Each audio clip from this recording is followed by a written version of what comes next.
Hi Year 6 and welcome to a new day's reading home learning. And today we're going to continue reading The Hobbit, and we're going to try and read as much as the chapter as we can. So chapter 12, Inside Information.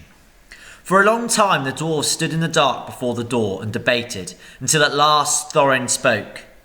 Now is the time for our esteemed Mr. Baggins, who has proved himself a good companion on our long road and a hobbit full of courage and resource far exceeding his size, and if I may say so, possessed of good luck far exceeding the usual allowance. Now is the time for him to perform the service for which he was included in our company. Now is the time for him to earn his reward. You are familiar with Thorin's style on important occasions, so I'll not give you any more of it. He went on a good deal longer than this. It certainly was an important occasion, but Bilbo felt impatient. By now he was quite familiar with Thorin too, and he knew what he was driving at. If you mean to think it is my job to go into the secret passage, old Thorin Thrain's son Oakenshield, may your beard grow ever longer, he said crossly. Say so at once and have done. I might refuse. I've got you out of 2 messes already, which were hardly in the original bargain, so that I am, I think, already owed some reward. But 3rd time pays for all, as my father used to say, and somehow I don't think I shall refuse. Perhaps I've begun to trust my luck more than I used to in the old days. He meant last spring before he had left his own house, but it seemed centuries ago. But anyway, I think I'll go and have a peep at once and get it over. Now who is coming with me? He did not expect a chorus of volunteers, so he was not disappointed. Billy and Killy looked uncomfortable and stood on one leg. But the others made no pretence of offering, except old Balin, the lookout man, who was rather fond of the Hobbit. He said he would come inside at least, and perhaps a bit of the way too, ready to call for help if necessary. The most that can be said for the dwarves is this: they intended to pay Bilbo really handsomely for his services. They had bought him to do a nasty job for them, and they did not mind the poor little fellow doing it if he would, but they would have all done their best to get him out of trouble, if he got into it, and as they did in the case of the trolls at the beginning of their adventure, before they had particular reasons for being grateful to him. There it is. Dwarves are not heroes, but calculating folk with a great idea of the value of money. Some are tricky and treacherous and pretty bad lots, some are not, but are decent enough people like Thorin and company, if you don't expect too much. The stars were coming out behind him in a pale sky barred with black when the Hobbit crept through the enchanted door and stole into the mountain. It was far easier going than he expected. This was no goblin entrance or rough wood elves' cave. It was a passage made by dwarves at the height of their wealth and skill, straight as a ruler, smooth floored and smooth sided, going with a gentle never varying slope direct to some distant end in the blackness below. After a while Balin bade Bilbo good luck and stopped where he could still see the faint outline of the door, and by a trick of the echoes of the tunnel hear the rustle of the whispering voices of the others just outside. Then the Hobbit slipped on his ring, and warned by the echoes to take more than Hobbit's care to make no sound, he crept noiselessly down into the dark. He was trembling with fear, but his little face was set and grim. Already he was a very different Hobbit from the one that had run out without a pocket handkerchief from Bag End long ago. He had not had a pocket handkerchief for ages. He loosened his dagger in his sheath, tightened his belt, and went on. Now you're in for it at last, Bilbo Baggins, he said to himself. You went and put your foot right in that night of the party, and now you've got to pull it out and pay for it. Dear me, what a fool I was and am, said the least tookish part of him. I've absolutely no use for dragon-guarded treasures, and the whole lot could stay here forever, if only I could wake up and find this beastly tunnel was my own front hall at home. He did not wake up, of course, but went still on and on, till all sign of the door behind him faded away. He was together alone. Soon he thought it was beginning to feel warm. Is that a kind of glow I seem to see coming right ahead down there? He thought. It was. As he went forward, it grew and grew till there was no doubt about it. It was a red light, steadily getting redder and redder. Also, it was undoubtedly hot in the tunnel. Wisps of vapour floated up and past him, and he began to sweat. A sound, too, began to throb in his ears, sort of bubbling like the noise of a large pot galloping on the fire. mixed with the rumbles as of a gigantic tomcat purring. This grew to the unmistakable gurgling noise of some vast animal snoring in its sleep down there in the red glow in front of him. It was at this point when Bilbo stopped. Going on from there was the bravest thing he ever did. The tremendous things that happened afterwards were as nothing compared to it. He fought the real battle in the tunnel alone, before he ever saw the vast danger that lay in wait. At any rate, after a short halt, go on he did, and you can picture him coming to the end of the tunnel, an opening of much the same size and shape as the door above. Through it peeps the hobbit's little head. Before him lies the great bottommost cellar on the dungeon hall of the ancient dwarves, right at the mountain's root. It is almost dark, so that its vastness can only be dimly guessed, but rising from the near side of the rocky floor, there is a great glow. The glow of Smaug. There he lay, a vast red golden dragon, fast asleep. A thrumming came from his jaws and nostrils, and wisps of smoke, but his fires were low in slumber. Beneath him, under all his limbs and his huge coil tail, and about him on all sides stretched away across the unseen floors, lay countless piles of precious things, gold wrought and unwrought, gems and jewels, and silver red stained in the ruddy light.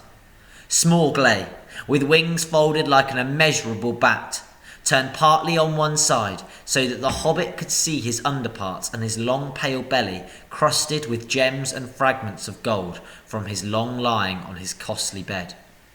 Behind him were the walls where nearest could dimly be seen coats of mail, helms and axes, swords and spears hanging, and there in rows stood great jars and vessels filled with a wealth that could not be guessed.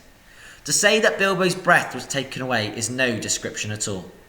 There are no words left to express his staggerment, since men changed the language that they learned of the elves in the days when all the world was wonderful. Bilbo had heard tell and sing of dragon hoards before, but the splendour, the lust, the glory of such treasure has never yet come home to him. His heart was filled and pierced with enchantment and with the desire of dwarves, and he gazed motionless, almost forgetting the frightful garden, at the gold beyond price and count. He gazed for what seemed an age. Before, drawn almost against his will, he stole from the shadow of the doorway, across the floor to the nearest edge of the mounds of treasure. Above the sleeping dragon lay a dire menace even in his sleep. He grasped a two-handled cup, as heavy as he could carry, and cast one fearful eye upwards. Smaug stirred a wing, opened a claw, the rumble of his snoring changed its note. Then Bilbo fled, but the dragon did not wake, not yet, but shifted into other dreams of greed and violence, lying there in his stolen hall while the little hobbit toiled back up the long tunnel. His heart was beating, and a more fevered shaking was in his legs, and then when he was going down, but still he clutched the cup, and his chief thought was, "I've done it! This'll show them! More like a grocer than a burglar indeed! Well, we'll hear no more of that!" And in this picture here we can see the picture of the dragon sleeping on his gold.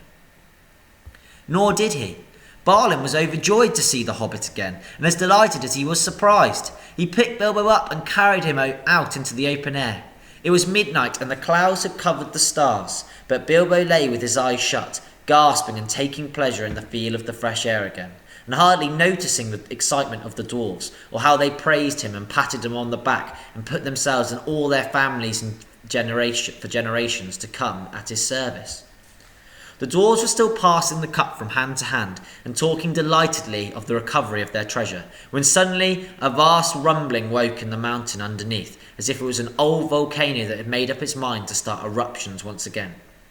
The door behind them was pulled nearly to and blocked from closing with a stone, but up the long tunnel came the dreadful echoes, from far down in the depths, of a bellowing and trampling that made the ground beneath them tremble. Then the dwarves forgot their giant and their confident boasts of a moment before, and cowered down in fright. Smaug was still to be reckoned with. It does not do to leave a live dragon out of your calculations, if you live near him.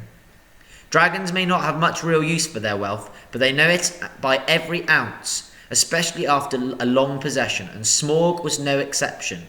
He had passed from an uneasy dream in which a warrior, although insignificant in size, but provided with a bitter sword and great courage, figured most unpleasantly, to a doze, and from a doze to wide waking. There was a breath of strange air in his cave.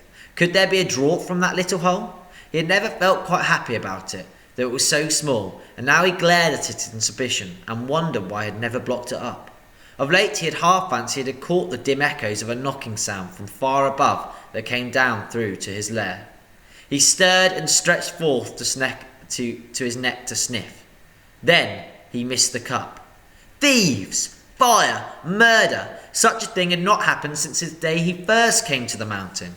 His rage passes description, the sort of rage that is only seen when rich folk that have more than they can enjoy suddenly lose something they have long had but had never before used or wanted.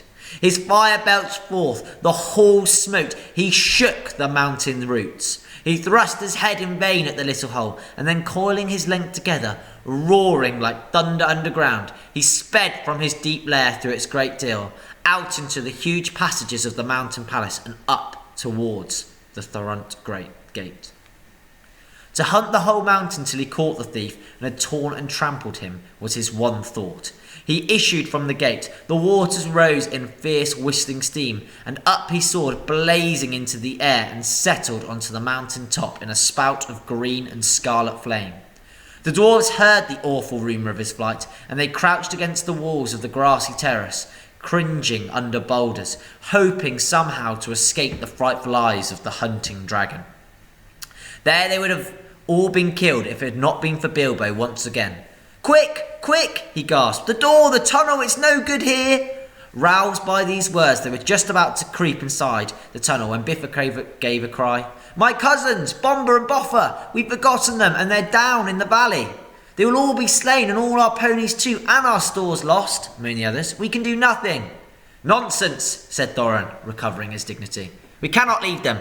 Get inside, Mr. Baggins and Balin, and you too, Fully and Killy. The dragon shan't have all of us. Now you others, where are the ropes? Be quick." Those were perhaps the worst moments they had been through yet. The horrible sounds of Smaug's anger were echoing in the stony hollows far above. At any moment he might come blazing down or fly whirling round and find them. Near the perilous cliff's edge, hauling madly on ropes, up came Boffer and still was all safe. Up came Bombur, puffing and blowing while the ropes creaked, and still all was safe.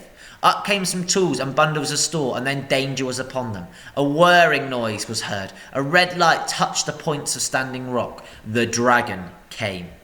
They had barely time to fly back to the tunnel, pulling and dragging in their bundles, when Smaug came hurtling from the north, licking the mountain sides with flame, beating his great wings with a noise like a roaring wind. His hot breath shriveled the grass before the door and drove in through the crack they had left and scorched them as they lay hid. Flickering fires leaped up and black rock shadow danced. The darkness fell as he passed again. The ponies screamed with terror, burst their ropes and galloped wild off. The dragon swooped and turned to pursue them and was gone. Okay, we're going to stop there for today and we're going to continue our reading tomorrow. Well done for reading along with me, and I'll see you for more reading tomorrow.